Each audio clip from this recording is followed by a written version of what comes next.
Assalamualaikum warahmatullahi wabarakatuh. Di sini kami dari kelompok 4 akan mempresentasikan materi dari mata kuliah geometri transformasi, yaitu rotasi. Perkenalkan, nama saya Nanda Fitri Nur Aini, NPM 018. Kemudian ada Anissa Eka Saputri, NPM 019, dan Desti Fariha, NPM 084.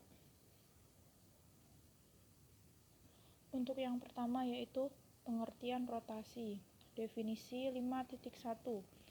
Sebuah sudut berarah adalah suatu sudut yang salah satu kakinya ditetapkan sebagai kaki awal dan kaki lainnya sebagai kaki akhir.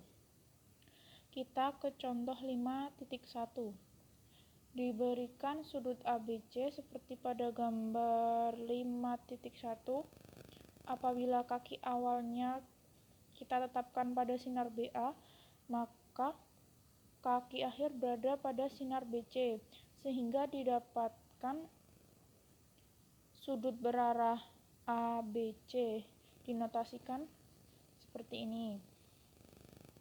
Kemudian apabila kita tetapkan kaki awal pada sinar BC dan kaki akhir pada BA, maka akan kita dapatkan sudut berarah CBA yang dinotasikan seperti ini. Di sini jelas bahwa sudut berarah ABC tidak sama dengan sudut berarah CBA. Kita ke contoh 5.2. Misalkan sudut ABC 45 derajat dengan kondisi seperti pada gambar 5.2 ini. Kita akan menentukan besar ukuran dari sudut berarah ABC dan besar ukuran dari sudut berarah CBA. Penyelesaian. Yang pertama, karena orientasi ganda BAC negatif, maka besar ukuran sudut berarah ABC adalah negatif 45, karena negatif ini didapatkan karena orientasi gandanya itu searah dengan jarum jam. Yang kedua adalah karena orientasi ganda BCA positif, yang artinya arah dari orientasi ganda ini itu berlawanan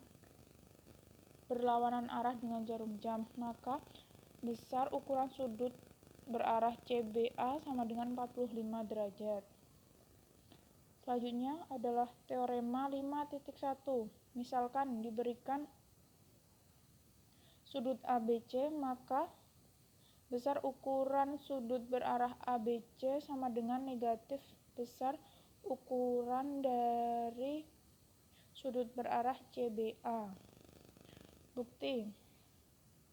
Karena orientasi ganda BAC ini bisa positif atau negatif, maka akan ditinjau apabila 1. Orientasi ganda BAC positif, akibatnya besar ukuran sudut berarah ABC sama dengan besar ukuran sudut berarah ABC.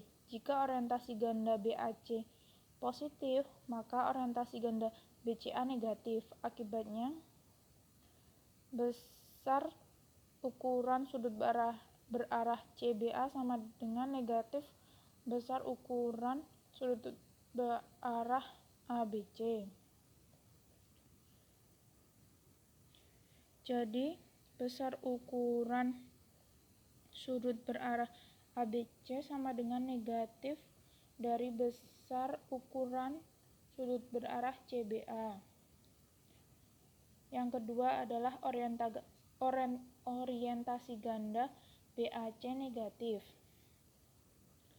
Akibatnya besar ukuran sudut berarah ABC sama dengan negatif dari besar ukuran sudut berarah ABC. Jika orientasi ganda BAC negatif, maka orientasi ganda dari BCA positif. Akibatnya, negatif dari besar ukuran sudut berarah CBA sama dengan besar ukuran sudut berarah ABC. Definisi 5.2. Misalkan diberikan sudut ABC, maka besar dari sudut berarah ABC ditetapkan sebagai besar ukuran sudut berarah ABC. Dan besar ukuran sudut berarah CBA ditetapkan sebagai besar ukuran sudut berarah CBA.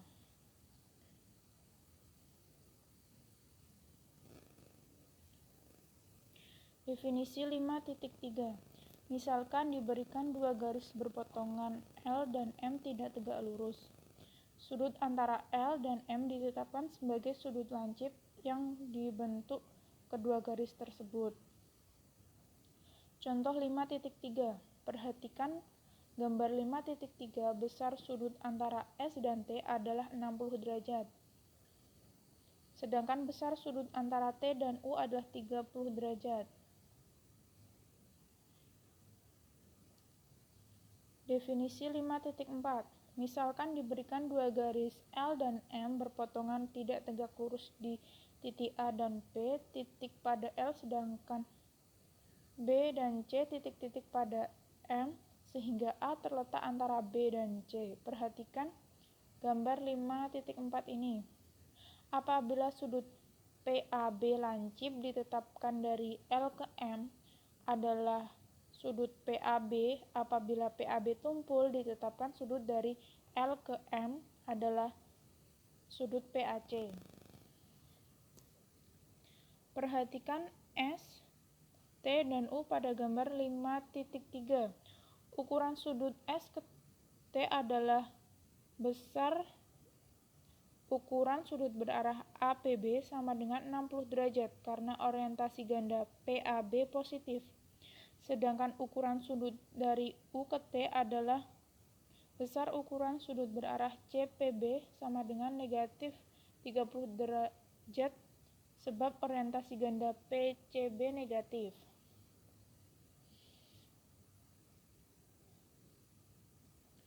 Teorema 5.2. Misalkan diberikan dua garis S dan T yang berpotongan di titik A tidak tegak lurus. Andaikan P dan Q dua titik yang berbeda dari A, maka besar ukuran sudut berarah PAP double aksen sama dengan besar ukuran sudut berarah QA Q double aksen, di mana P double aksen sama dengan pencerminan dari T komposisi pencerminan S terhadap titik P, dan Q double aksen sama dengan pencerminan titik S komposisi pencerminan T terhadap Q. Bukti ada 4 kasus, yaitu yang pertama PQ elemen dari S, yang kedua P elemen dari S, Q bukan elemen dari S, yang ketiga P bukan elemen dari S, Q elemen S, atau 4 P bukan elemen dari S dan Q bukan elemen dari S. Untuk kasus P elemen S, Q bukan elemen S, atau P elemen S,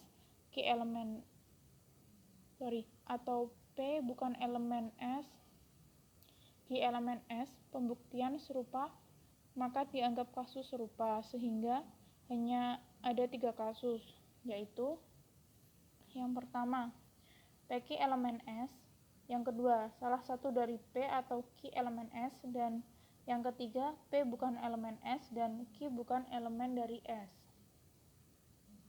Untuk kasus yang pertama, PQ elemen S.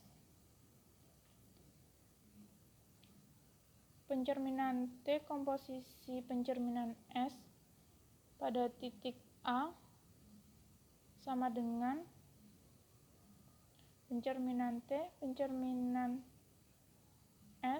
pada titik A sama dengan pencerminan T pada titik A sama dengan A.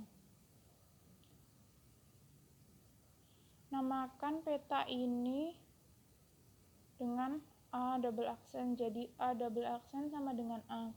Karena pencerminan T dan pencerminan S masing-masing isometri dan A, Q, dan P kolinier, maka A sama dengan A double aksen.